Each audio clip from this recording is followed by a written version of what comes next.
Chacun son métier, Nathalie. Si tu devais nous le faire, toi, tu nous le ferais peut-être en fonte de fer. Hein, ah bah oui, j'ai chaud aux fesses, effectivement, 1400 degrés. Écoutez, quand on parle de région de Grand Est, le Grand Est en général, la métallurgie, les hauts fourneaux, on pense à la Lorraine. oui, c'est vrai. Eh bien, il n'y a pas qu'en Lorraine que l'on trouve les plus prestigieuses fonderies, également en Haute-Marne. C'est simple, une fonderie sur 3 est haut-marnaise. Bien justement, il y a une fonderie qui est à Sommevoire, que vous connaissez peut-être pas, mais ses créations, certainement. Si vous avez déjà eu l'occasion de jalonner les Champs-Élysées, ces candélabres, eh bien, ont été réalisés par eux.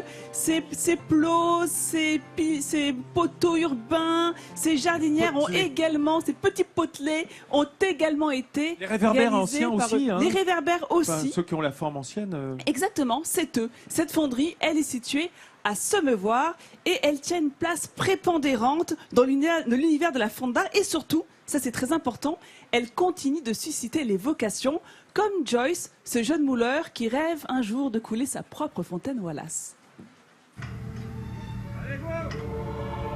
De la fonte en fusion à plus de 1400 degrés.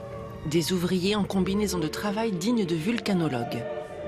À la fonderie de Sommevoire, les hommes travaillent dans cette atmosphère tous les jours.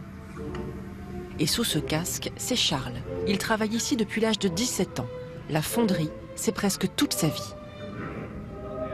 Oui, c'est une passion, et puis c'est par obligation en fait. On rentre par obligation et on continue par passion aussi. Voilà, c'est le métier, et puis bon, on ne bougera plus. Hein. Jusqu'à la retraite, on ne bougera plus, quoi. À la force des bras, ces maîtres du feu réalisent des objets du quotidien que nous connaissons tous, comme les célèbres fontaines Wallace de nos centres-villes. Une fontaine légendaire, fabriquée ici depuis la fin du 19e siècle. Et à 24 ans, Joyce débute dans le métier et espère lui aussi un jour fabriquer ce bijou de fonte.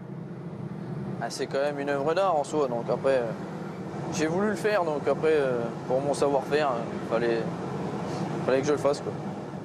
Pour réaliser les statues de la fontaine, on commence par faire ce que l'on appelle la prise d'empreinte.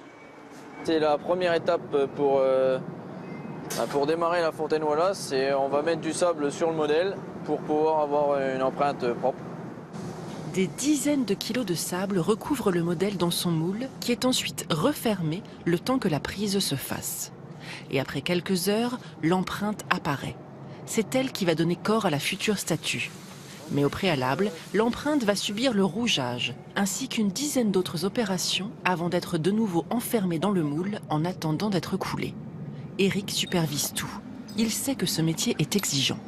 Pour faire ce métier, faut pas avoir peur de se lever le matin, parce qu'on travaille toujours du matin, hein. Donc on prend à 4 heures du matin. Faut avoir envie de venir dans un environnement qui est assez sale aussi, hein. Il y a plein de poussière. Et puis après, faut aimer faire de belles choses. Pour la coulée des statues, Joyce devra encore attendre un peu. Patience. Un jour, il possédera le savoir-faire unique de ces hommes, réputés dans le monde entier. Et qui sait, dans quelques années, il croisera peut-être à Chaumont une de ses œuvres comme la fontaine Wallace. Effectivement, leurs fontes ou bronzes se retrouvent dans le monde entier, hein, aux États-Unis, au Canada, en Russie, au Venezuela. Par exemple, la fontaine du Capitole à Washington, c'est eux. Ils font également des créations beaucoup plus contemporaines, mais leur spécialité, vous l'avez compris, c'est le mobilier urbain. Et parmi leurs réalisations les plus célèbres, les plus prestigieuses, il y a la célèbre fontaine Wallace, que vous allez découvrir en images. La fontaine Wallace Vous les connaissez à Paris, ces fontaines Wallace. Oui. Vous savez combien il y en a à Paris, en tout 50. Ah bon, pas plus que ça? C'est vrai non, qu'on a l'impression que... 50. Mais c'est un don. Elles ont été données par Richard Wallace, d'où le nom de fontaine Wallace. Il a été marqué pendant le siège de Paris en 1871 par la pénurie d'eau à Paris. D'ailleurs, il y avait aussi une pénurie de nourriture, hein, puisque les animaux du jardin des plantes ont aussi été consommés. Mais justement, pour faire face à cette pénurie d'eau, il a offert à la ville 50 fontaines, parce qu'à l'époque, il y avait des gobelets en étain qui étaient reliés à cette fontaine, donc l'on buvait tranquillement son eau. Puis pour des questions d'hygiène, elles ont été supprimées en 1952. Alors, je ne sais pas si vous les avez déjà admirées de près, ces fontaines. Il y a 4 cariatides.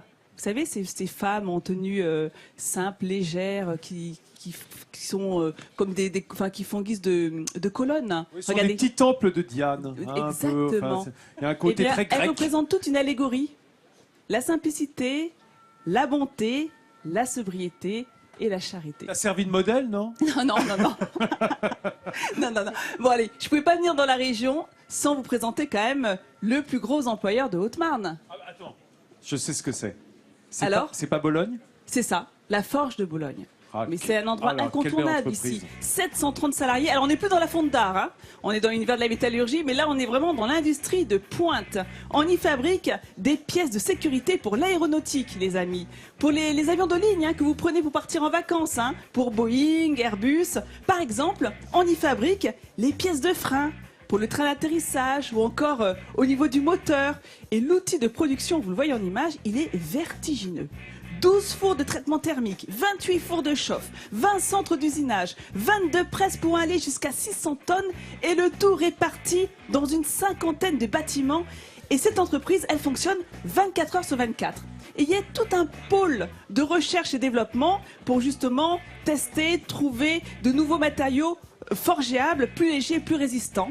C'est un centre qui est incroyable, incontournable ici. Et ils ont même prévu de délocaliser à Chaumont d'ici 2020. Ils ont prévu 2 ans.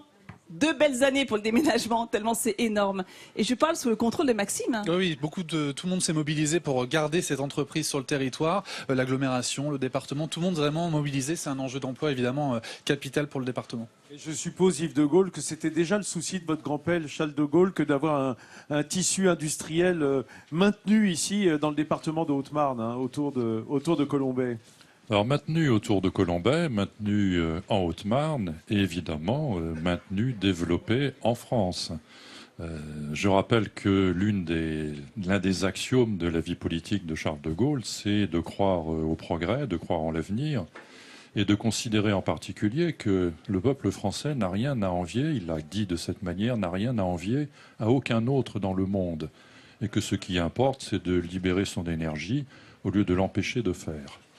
Alors, je rappelle que nous sommes avec Yves de Gaulle qui nous fait l'amitié d'être présent sur ce plateau à quelques pas de Colombey les Deux Églises.